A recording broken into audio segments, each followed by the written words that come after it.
ব্লককে জুড়েছি, নিজেদের মধ্যে ঝাড়গ্রাম আছে, আমাদের নর্থ চব্বিশ পরগনা আছে, এটা থেকে আপনারা এবার শুরু করে দেবেন, ঠিক আছে? যেমন বাঘ আমাদের জাতীয় পশু, ভারতবাসী জানি, তবু কেন শিকারীরা করছে তাদের হানি। তোমরা সবাই মনে রেখো, এমন দিনটি হবে, ডাইনোসরের মতো বাঘ বইয়ের পাতায় রবে। জঙ্গলে বাঘ আপন মনে সবাই মিলে থাকে, গাছ কাটা বন্ধ করো তোমাদিকে ডাকে। তোমরা সবাই একই সাথে শপথ নাও আজ, বাঘ নিধন বন্ধ করব দিয়ে হাতে হাত। তালপাতার এক সেপাই ছিল, শুনো বলি গল্প, হাত পা ছিল লিকপিকে, তার ওজন ছিল অল্প, গায়েতে তার ভীষণ জোর, না জানে কি খান, একলা পেতে পাহাড় ডেঙ্গায় যায় না কেউ সমান। দুই হাতে দুই তরোয়াল যুদ্ধ করে যান, হাজার যুদ্ধ জয় করে সে হয়েছে বলবান। বাংলাতে জন্ম তার অনেক রকম রূপ, বাচ্চা বুড়ো হাতে পেয়ে খুশি হয় যে খুব। পশ্চিম বাংলায় বাড়ি আমার, জেলা বর্ধমান, হাউসগ্রাম থানার অন্তর্গত ওয়ারিশপুর গ্রাম।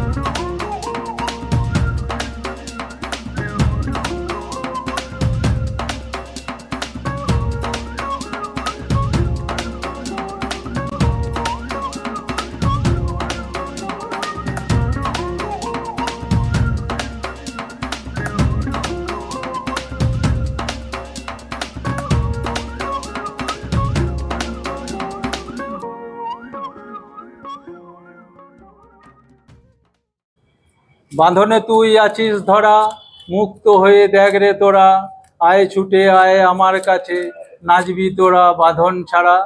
সেদিন কি তোর পরে মনে, তুই ছিলি যে আমার সনে, আমি কি তোর পিছিয়ে পড়া, নই কি তোকে আগিয়ে ধরা, বাঁধনে তুই আছিস ধরা।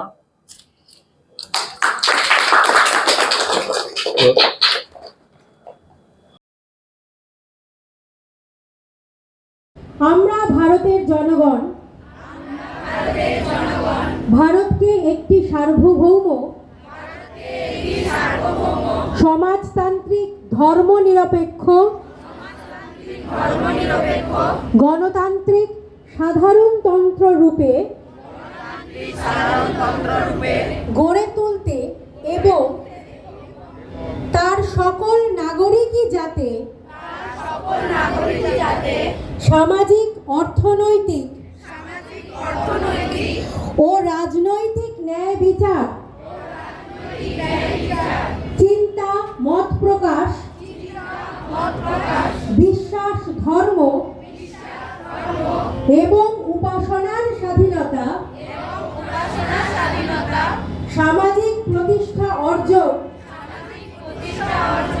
ও সুযোগের সমতা প্রতিষ্ঠা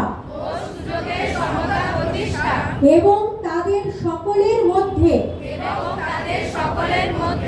ব্যক্তির মর্যাদা এবং জাতীয় ঐক্য ও সংহতি সুনিশ্চিতকরণের মাধ্যমে তাদের মধ্যে যাতে ভ্রাতৃত্বের ভাব গড়ে ওঠে, তার জন্য সত্যনিষ্ঠার সঙ্গে শপথ গ্রহণ করে আমাদের গণপরিষদে আজ 1949 সালের 26শে নভেম্বর এতদ দ্বারা এই সংবিধান গ্রহণ বিধিবদ্ধ এবং নিজেদের অর্পণ করছি। সংগঠন হিসাবে আমরা বলতাম যে কেমিক্যাল ফার্মিং কতটা ক্ষতি করছে মাটি, গ্রিন রিভলিউশন কতটা ক্ষতি করেছে আজকে। আগামী দিনে কেমিক্যাল ফার্মিংয়ের প্রভাব যে সুদূর প্রসারী প্রভাব, যে যুগ যুগ ধরে বছরের পর বছর যে প্রভাব ফেলবে আমাদের সামনে উপবিষ্ট যে সমস্ত ছোট ছেলেমেয়েরা রয়েছে তাদের দেহে, মনে এবং পারিপার্শ্বিকতায়।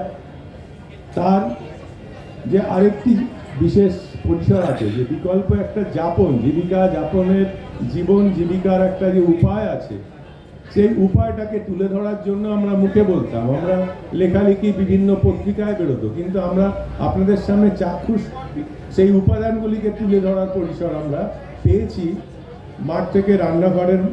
তাদের যোগাযোগ হওয়ার ফলে পরিবেশ মেলাতে যে যোগাযোগ হয়েছিল, মাঠ থেকে রান্নাঘরের সংযুক্তিটা আমাদের গত বছরের পরিবেশ মেলাটাকে একটা সম্পৃক্ত রূপ দিয়েছিল। যে বর্তমানে আমরা যে সংশয়ের মধ্যে চলেছি, যে ধ্বংসের মাধ্যমে চলেছি, সেটা প্রাকৃতিক। সে প্রকৃতিকে ধ্বংস করে তাকে এক্সট্রাক্ট করে আমরা যে উপাদানগুলিকে বিভিন্ন দামে তুলে ধরছি, সেটাকে ব্যবসায়িক রূপ দিচ্ছি, আমরা তার যে বিকল্প পথ আছে সেটাকেই তুলে ধরার জন্য এই আয়োজনটা করেছি। মাঠ থেকে রান্নাঘর নামটা কেন হলো? এটা একটা অদ্ভুত উদ্ভট নাম। এখানে কোথায় মাঠ, কোথায় আর হচ্ছে রান্নাঘরই বা কোথায়? না, এখানে মাঠও নেই, রান্নাঘরও নেই, কিন্তু মাঠে যা হয় চাষাবাদ, সেই চাষাবাদের জিনিস আছে, আর মাঠ থেকে রান্নাঘর অবধি পৌঁছানোর জন্য যেসব জিনিসপত্রগুলো আমরা পাই ওই সব জিনিস আছে।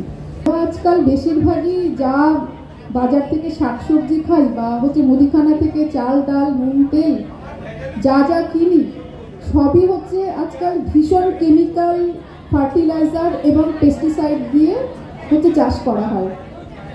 আমরা গ্রামে গ্রামে গিয়ে চাষিদের সঙ্গে কথা বলে হচ্ছে বিভিন্ন ওয়ার্কশপ করে বা হচ্ছে তাদের সাথে আলোচনা করে তাদেরকে আবার আস্তে আস্তে ফিরিয়ে আনছি হচ্ছে জৈব চাষে। জৈব চাষ মানে হচ্ছে বিষমুক্ত চাষ। তা এই মাঠ থেকে রান্নাঘরে যা দেখবেন আছে, যা খাবার আছে, বিশেষত খাবারের উপকরণ আছে, চাল, ডাল, নুন, তেল, ঘি, মধু, সবই হচ্ছে বিষমুক্ত চাষের জিনিস। এখানে বেশ কয়েকটি স্টলে আছে একেবারে হচ্ছে কেমিক্যাল ফ্রি সাবান আর শ্যাম্পু আছে, তারপরে হচ্ছে লিপ বাম আছে, মুখে মাখার ক্রিম আছে, ওগুলো আপনারা দেখতে পারেন। তা এই যে বিষমুক্ত চাষ, এটাও কিন্তু হচ্ছে পরিবেশের হচ্ছে সুরক্ষার একটা পার্ট। আমরা যদি নাকি বিষমুক্ত চাষটা বাড়াতে পারি, তাহলে মাটি, জল, বাতাস সবই কিন্তু হচ্ছে অনেকটাই বিষমুক্ত, মানে হচ্ছে পলিউশন ফ্রি আমরা করতে পারবো।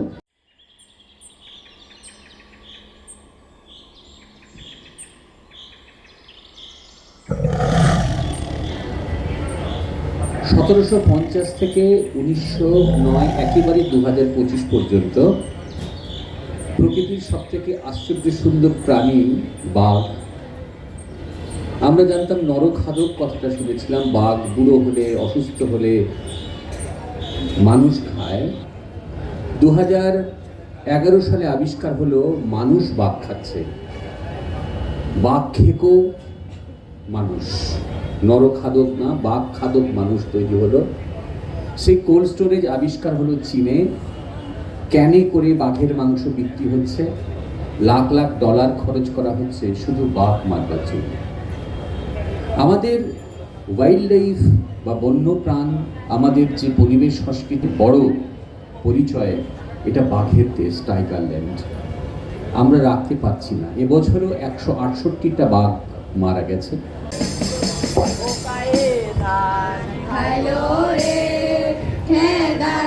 মানুষ না খাওয়ার বেলায় আছে, মানুষ কামের বেলায় নাই।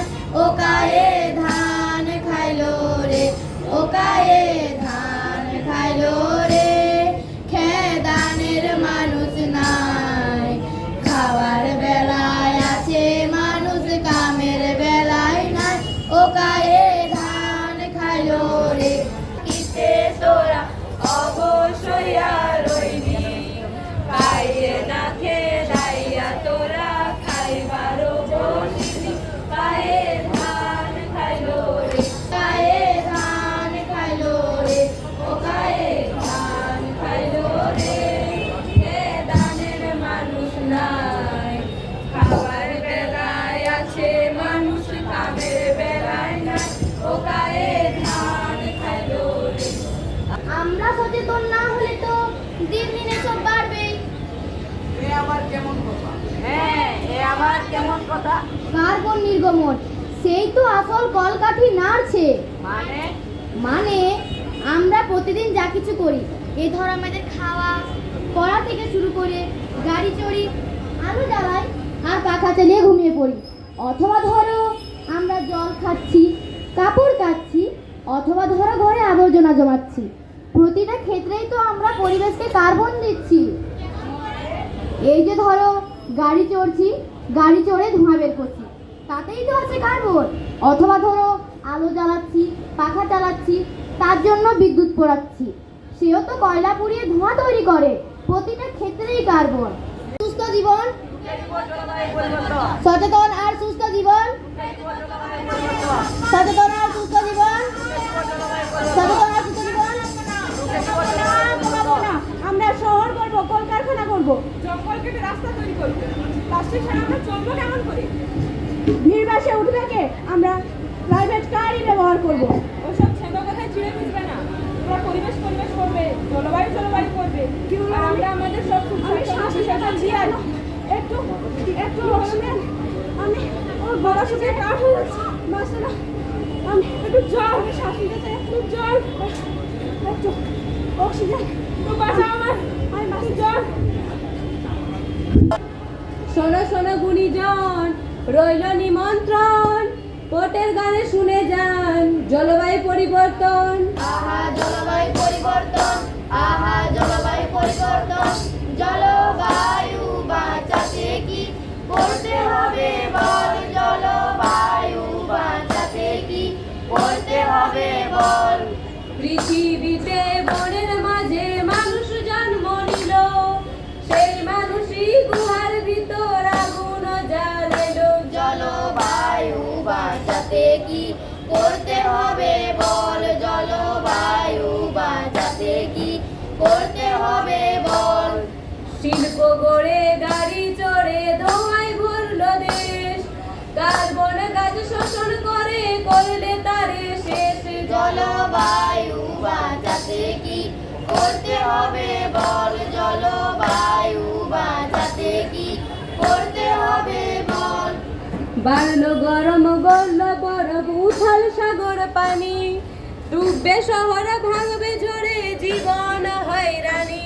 জলবায়ু বাঁচাতে কি করতে হবে বল, জলবায়ু বাঁচাতে কি করতে হবে বল। আর এই কার্বন ফুটপ্রিন্ট কমানোর জন্য আমাদেরকে যা করতে হবে সেটা হচ্ছে হ্যান্ডপিন অ্যাক্টিভিটিস। আমরা কার্বন ফুটপ্রিন্ট কমানোর জন্য আমাদের স্কুলেও বিভিন্ন হ্যান্ডপিন অ্যাক্টিভিটির উদ্যোগ নিয়েছি। আমরা রান্নাঘরে সবজি খোসা দিয়ে সার বানিয়েছি। আমরা প্রত্যেক ক্লাস থেকে দুজন বন্ধুকে বেছে নিয়েছি প্লাস্টিক পুলিশ হিসাবে, যারা ক্লাসের কেউ যাতে প্লাস্টিক ব্যবহার না করে তার দেখাশোনা করে। আমরা প্রত্যেক ক্লাস থেকে এমন দুজন বন্ধুকে বেছে নিয়েছি যারা ক্লাস থেকে বেরোনোর সময় আলো পাখার সুইচ অফ করবে। আমরা বর্জ্য পদার্থগুলিকে ফেলার জন্য দু ধরনের ডাস্টবিন ইউজ করি। ড্রাই ওয়েস্টে আমরা শুকনো বর্জ্য পদার্থগুলিকে ফেলি এবং ওয়েট ওয়েস্টে আমরা ভেজা বর্জ্য পদার্থগুলিকে ফেলি। এছাড়াও আমরা প্রত্যেক জলের কলের কাছে এবং সুইচ বোর্ডের কাছে পোস্টার লাগিয়ে দিয়েছি যাতে খোলা কল বন্ধ করতে কিংবা আলো পাখার সুইচ অফ করতে কেউ ভুলে না যায়। এছাড়াও আমরা প্লাস্টিককে রিসাইকেল করে তাকে সুন্দর করে সাজিয়ে তার ভিতরে চারা গাছ দিই এবং সেই চারা গাছটা আমাদের বন্ধুদের জন্মদিনে উপহার হিসেবে দিই। এছাড়াও আমরা আমাদের স্কুলে দুটো কিচেন গার্ডেন করেছি। আমরা সব বন্ধুরাই সাইকেলে কিংবা হেঁটে স্কুলে আসি। আমরা আমাদের স্কুলে অনেক চারা গাছ লাগিয়েছি। আমরা বড় বড় গাছগুলিতে জলের পাত্র রেখেছি পাখিদের জন্য। এছাড়াও হ্যান্ডপিন অ্যাক্টিভিটি সচেতনতার উদ্দেশ্যে আমরা এই পটের গান বানাই, যা এখনো পর্যন্ত 1.6 মিলিয়ন মানুষের কাছে পৌঁছেছে। কমাবো আমরা কার্বন ফুটপ্রিন্ট, কমাবো আমরা কার্বন ফুটপ্রিন্ট, কমাবো আমরা কার্বন ফুটপ্রিন্ট। দূষণ কমাও সবাই মিলে, নইলে যাবো জলের তলে, দূষণ কমাও সবাই মিলে, নইলে যাবো জলের তলে, দূষণ কমাও সবাই মিলে, নইলে যাবো জলের তলে। এরপর আমি জলে জঙ্গলে পত্রিকার সম্পাদক হিরণময় দাকে বলবো বিদ্যালয়ের শিক্ষকদের হাতে তার বইগুলো তুলে দেওয়ার জন্য। হিরণময় দা।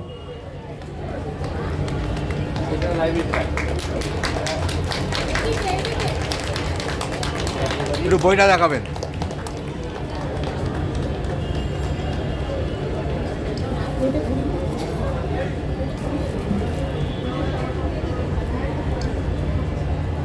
এরপর অর্চনদাকে আমি অনুরোধ জানাবো মাস্টারমশাইদের হাতে স্কুলের জন্য কিছু বই কিনে দেওয়ার জন্য। অর্চনা যে বইটা তুলে দিচ্ছে এই বইটা সম্বন্ধে অনেকেই হয়তো জানেন না।